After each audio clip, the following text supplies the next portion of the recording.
Olá, bem-vindos a mais um vídeo aqui no canal Ricardo de Paris. Eu sou o Ricardo e hoje temos mais um capítulo do livro O Minotauro de Monteiro Lobato. Mas primeiro, curta o vídeo. E se for a primeira vez aqui, inscreva-se e acione o sininho para receber as notificações. Já curtiu? Já se inscreveu? Já assinou o sininho? Então vamos para a história. Capítulo 7. Visita às obras do Partenon. Na ilustração temos Dona Benta e um grego diante do Partenon. Pelo que parece, está pronto. Será? Vamos descobrir. Depois do almoço, na sala em que as crianças já conheciam, Péricles convidou Dona Benta para um pulo ao Partenon, cujas obras estavam quase no fim. A inauguração ia ser naquele ano. Foram todos. Péricles adiante a tratar com Fídias de assuntos graves e a boa velhinha atrás com as crianças. Narizinho falava em voz cochichada para que os dois gregos não ouvissem. São atrasadíssimos, vovó. Num instante deixamos ele nocaute, indicou Fídias com um beiço. Nem a forma e os movimentos da terra sabia. Calcule. Não é assim, minha filha, respondeu Dona Benta. Os gregos de hoje sabem o que podem saber. Claro que não podem saber o que os homens só vão descobrir séculos depois. Apesar disso, a primeira ideia da Terra girar em torno do Sol nasceu nesta Grécia. Como, vovó? Se eu estou dizendo que ele não sabe? Fídias poderá não saber, nem Péricles. Mas quem primeiro lançou a hipótese dos movimentos da Terra foi Aristarco, um grego de Samos. Numa obra sobre astronomia, esse Aristarco observou que o Sol é imóvel e a Terra gira em redor dele numa curva elíptica. E é, além disso, dotado de um movimento de rotação em torno de seu próprio eixo. Afirmou, mas não provou. Só séculos depois, numa obra publicada em 1543, é que Nicolau Copérnico iria demonstrar isso. Os gregos adivinhavam as coisas. Quanto à questão da curvatura da Terra, eles não adivinharam, eles fizeram um estudo. Mas pesquise sobre o Egito e descubra quem foi que primeiro provou que a Terra era redonda e ainda calculou com um erro muito pequeno o diâmetro da Terra. Se sabe, coloque nos comentários aqui embaixo.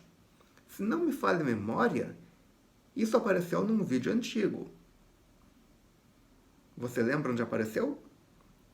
Coloque nos comentários aqui embaixo também. O que você lembra sobre o assunto? Diante do Partenon, todos pararam. Dona Benta sem fôlego por ter subido a pé uns 100 metros da casa de Péricles até o alto da Acrópole. Acrópole era o nome da colina de pedra sobre a qual se erguia o templo.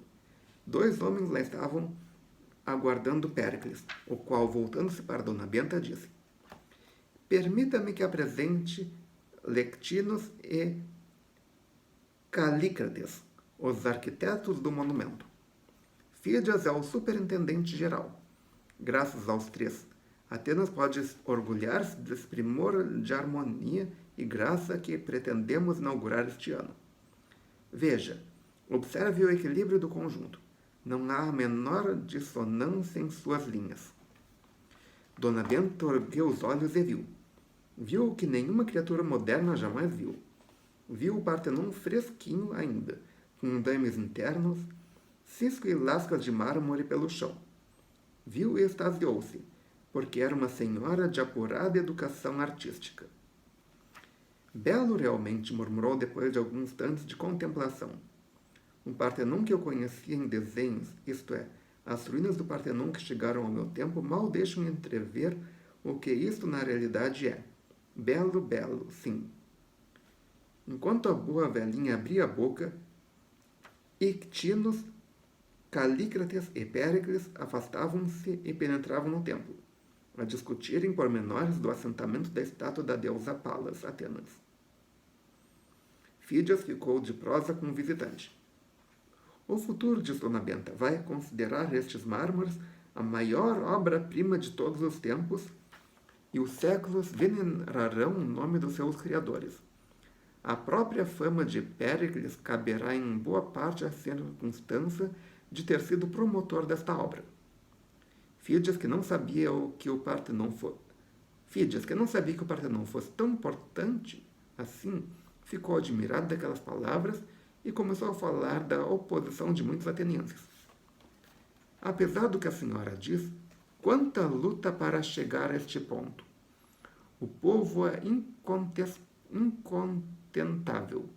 Por muito que Péricles se esforce, a campanha contra ele não arrefece. A inveja lança mão de todos os meios para ofendê-lo, e não podendo alcançar a pessoa de Péricles, atira-se contra os seus melhores amigos. Eu, que sou um deles, sinto contra mim uma surda corrente subterrânea. Damon, o mestre de Péricles, foi exilado. Anaxágoras, outro grande amigo e mestre de Péricles, foi denunciado como ímpio, e muito custou obter a sua absolvição.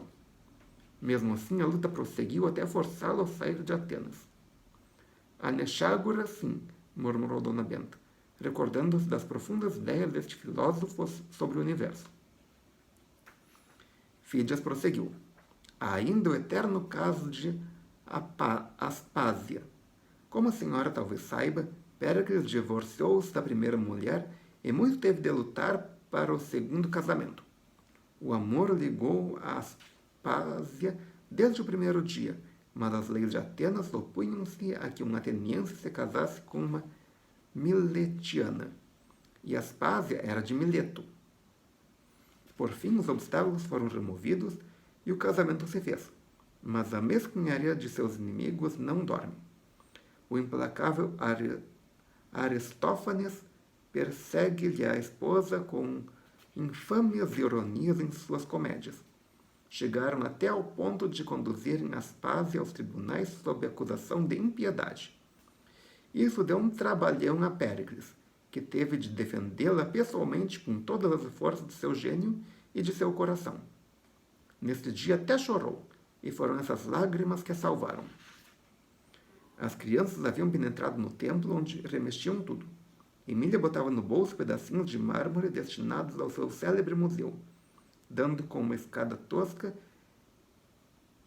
que servia aos pedreiros ocupados no teto, ela berrou. Toca espiar lá em cima, gentarada. Subiram todos e descortinaram o panorama interno de Atenas. Inteiro de Atenas. Emília chegou a ver lá longe, a 8 quilômetros de distância, o porto do Pireu, com o beija-flor das ondas a destacar-se da maneira mais estranha entre os trirenes da esquadra grega. Umas 400 haviam lá, segundo o cálculo da diabinha. A cidade não é grande em comparação com as modernas, observou Pedrinho. Uns 500 mil habitantes no máximo. Mas linda, veja quantas brancuras, disse Narizinho. Deve ser mármore. Quantos monumentos, hein? O mármore daqui é pedra à toa, lembrou Pedrinho. Já li que um tal de Pentélico hei de saber do escultor onde fica a pedreira. Do que mais gosto é de não ver chaminé de fábricas. Nenhuma. Que limpeza! Que ar claro e gostoso!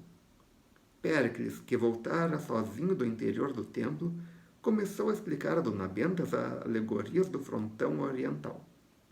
Temos ali, disse ele, apontando com o dedo, a representação do nascimento de Palas Atena, obra de Fídias. Veja que primor! Dona Benta parecia deslumbrada. Maravilha! Exclamou.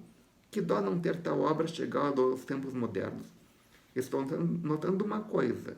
A leve curvatura de todas as linhas retas, ou que deviam ser retas. Estas colunas convergem imperceptivelmente como se fossem reunir-se nas nuvens, e também noto leve curva nas arquitraves, no frontão, em tudo. Foi uma das audácias de Fídias, minha senhora, e parece-me que acertou. Desta leve curva emana uma leveza que não encontro em nenhum outro monumento. Péricles sentia-se feliz diante da profunda compreensão da misteriosa velhinha. Até as quase imperceptíveis curvas de Fídias ela apanhara, e passou a explicar o alegório do frontão.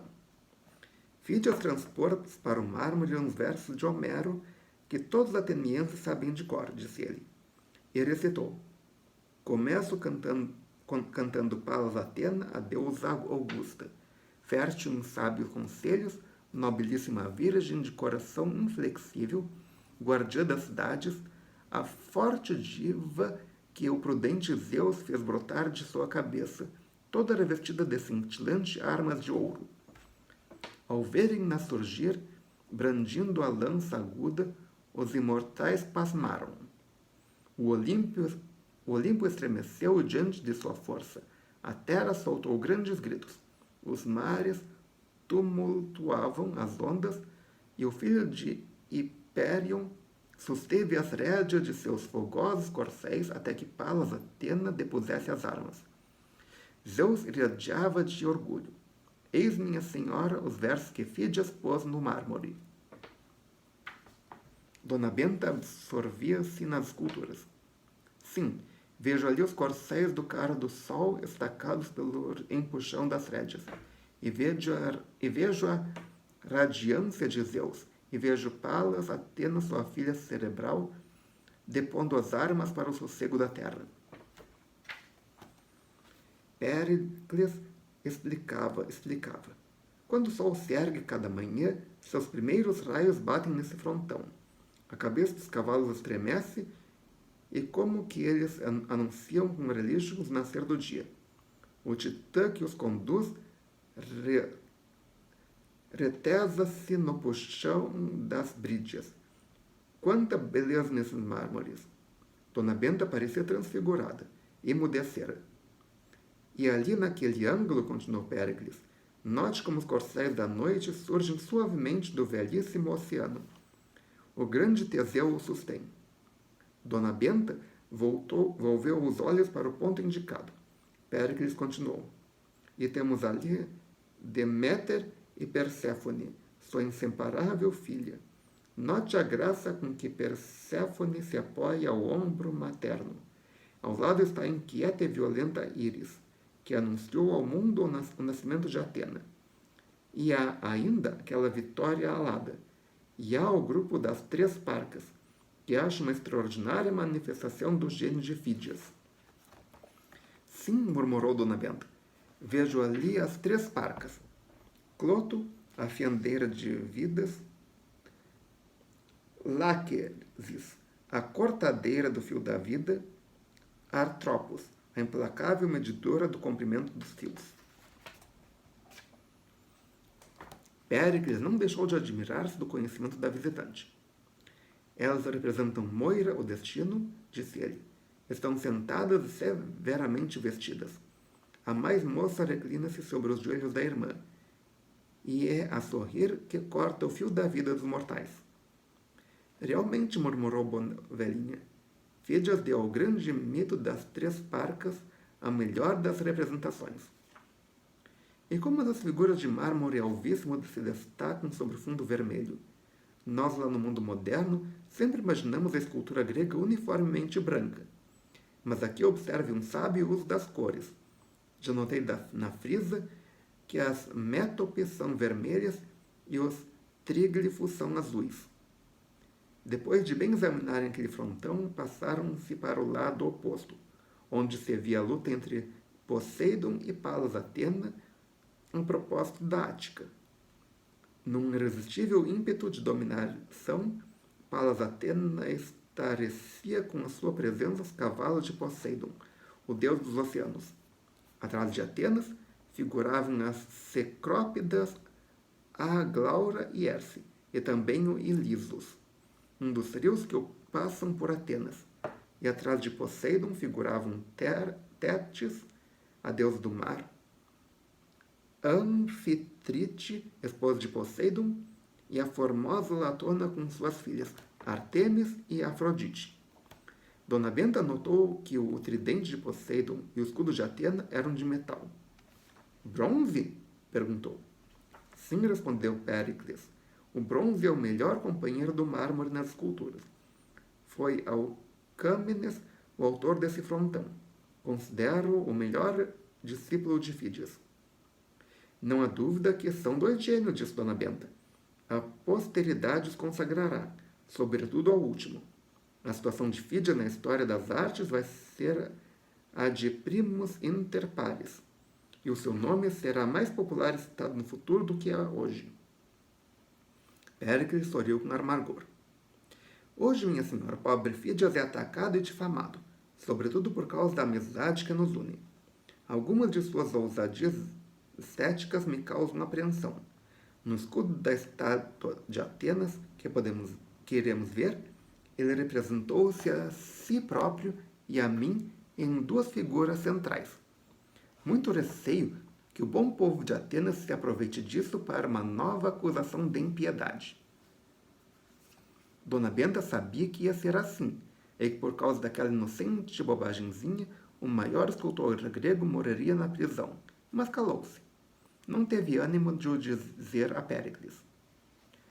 Antes de penetrar no templo, passaram a examinar as frisas, que eram uma longa alteração de métopes e tríglifos. Uma fita de esculturas fragmentadas, mas unidas pelo assunto. Quantas métopes, senhor Péricles? 92. Dona Benta estranhou a altura do autorrelevo. Sim, explicou Péricles. Vai até palmo e meio para que as métopes fiquem harmonizadas com as alianças das cornijas e capitéis. Fídias possui o instinto das proporções justas. Este monumento não passa disto. Justeza de proporções. E quem esculpiu as métopes? Aqui temos uma ilustração. Pedrinho falando sobre um cavalo. O que será que está acontecendo? Vamos descobrir daqui a pouco. E quem esculpiu as métopes? Os discípulos de Fídias, segundo os desenhos. Notem o ar de família dessas esculturas. Tudo é água da mesma fonte.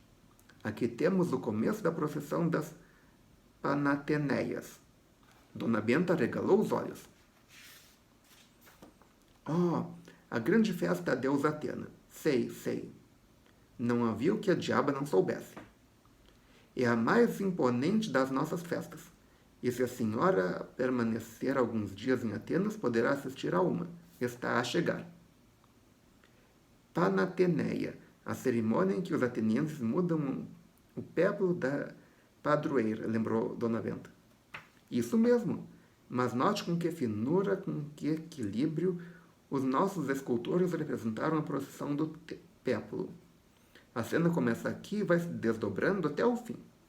Abre com os preparativos para a procissão. Esses cavaleiros montados em belas corcéis da Tessália apressam-se em seguir os que já partiram. Aquele ali mostra-se ansioso por que lhe tragam um cavalo. Aquele outro enverga a túnica, aquele outro ato calçado. Interessante movimento de impaciência dos cavalos a sacudirem a crina. Os cavalos identificam-se com os nossos sentimentos, tanto na guerra quanto na paz, observou Dona Benta. Até com os burros é assim, Sr. Péricles. Tem lá no sítio o conselheiro, pois há de crer que este burro está tão identificado com os meninos como se fosse um membro da família? Péricles não entendeu e continuou a falar nas esculturas. Observe a arte com que nossos artistas resumiram na impaciência dos corcéis, disse ele. Sente-se que há no ar moscas importunas. Mutucas? Só lá na outra extremidade da Frísia é que aparecem os deuses ladeando a entrada do templo. A procissão vai-lhes ao encontro. Dona Benta não tirava os olhos dos cavalos. Quem há de encantar-se com isso é meu neto. Pela-se por cavalos. Mas que fim levou Pedrinho e os outros? Sumiram-se. As crianças vinham descendo a escada dos pedreiros e breve apareceram fora do templo. Corram aqui, gritou-lhes Dona Benta. Estão perdendo uma coisa única no mundo. A frisa do Partenon explicada pelo Sr. Péricles. Os meninos aproximaram-se. Que tal acha desses cavalos, Pedrinho? Perguntou Dona Benta. São da Tessália. O menino examinou-os com ares de entendido. Bom, sim, vovó. São mangas largas, legítimos. Só que tem o focinho muito fino. Os cavalos que eu conheço não são assim. Nem os daqui, disse Péricles. Os escultores não reproduziram a natureza tal como é. Modificaram-na num certo sentido, com uma certa intenção. A arte é isto. Mas então um belo não é natural. Escarrado, vovó? Perguntou o menino. Não, meu filho. Se fosse, os melhores museus do mundo seriam as escaradeiras e a maior das artes seria a fotográfica, porque a fotografia reproduz exatamente a natureza. A arte é uma estilização, isto é, uma falsificação da natureza num certo sentido, como acaba de dizer o Sr. Péricles. Você sabe que não é nas fotografias que encontramos o belo, é nos desenhos que modificam o real segundo o gosto do desenhista. Fídias, que também se havia aproximado, estranhou aquela palavra fotografia e perguntou o que era. Dona Benta foi obrigada a desenvolver um verdadeiro curso a respeito da invenção de Nietzsche e da guerra. E muito naturalmente também falou do cinema, ou a fotografia que reproduz o movimento. Esta revelação interessou profundamente os dois gregos, embora lhes parecesse a coisa mais absurda do mundo. Será possível, minha senhora, que se possa fixar mecanicamente as imagens e reproduzir o movimento de um cavalo ao correr de um homem andar? Possibilíssimo. Tão possível que já foi realizada. Considero a invenção da fotografia a melhor que os homens fizeram, porque é a mais pacífica. Uma pura invenção da paz. Isto porque as invenções de guerra, isto é, mais empregadas na guerra do que na paz, como a aviação ou a pólvora. Que é pólvora? Quis saber Fídias, mas Dona Benta não teve ânimo de responder. Teria de iniciar novo curso e naquela hora o que interessavam eram as figuras da frisa. E ali perguntou apontando para as métopes seguintes, fingindo não ter ouvido a pergunta do escultor. Ali, respondeu Fídias, são os carros que precedem os cavaleiros. Notem que são conduzidos por mulheres. Que mulheres? Figuras simbólicas, vitórias. Atrás de cada vitória pusemos um guerreiro de pé. Adiante dos carros temos aquele coro de moços e velhos, explicou Fídias, caminhando mais uns passos. Estão tocando flautas e liras. Emílio, que os acompanhava muito alerta, meteu o bedelho. Lira não se toca, tange-se. Eles estão tangendo a lira. Tocar, Dona Benta, só se diz que é só para sino ou galinha. Um grego não ouviu. E adiante, continuou ele, vemos os ascóforos ou partidores de odres de couro. São os estrangeiros domiciliados em Atenas. Emílio fez nova graça. Se Dom Quixote aparecesse, espetava com a lança todos os odres de vinho. Dona Benta espantou-o dali. E por hoje é só. Se você gostou, clique em curtir.